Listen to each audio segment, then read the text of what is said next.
Naramdaman niyo na po ba na may time sa buhay mo na pagkatapos mong mapakinggan ng worship songs ay gumagaan ang pakiramdam mo? It is because truly there is power in worship songs or music. Every song has spirit behind it. Ang worship ay hindi lang kanta or tugtugan, but worship is adoration, expression of deep love for God, and how much you value Him. Benefits of worship, number 1, nakakapagpalayas ito ng masamang espiritu.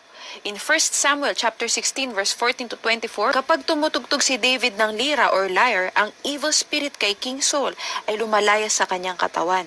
Nakarating ka na ba sa bahay na parang mabigat ang presence? Mga miyembro ng pamilya na laging may sakit, laging hindi makatulog sa gabi, laging may nightmares o bangungot, laging nag-aaway-away o walang kapayapaan sa loob ng bahay? Alam niyo po ba na posibleng ang lugar na iyon ay may masamang espiritu na nananahan? Kaya nga minsan, pinapabless pa ang bahay. Pero alam niyo po ba na kapag lagi po tayo nagpapatugtog ng worship songs or ikaw mismo mag-worship ka sa loob ng bahay niyo, may mga masamang espiritu na lumalabas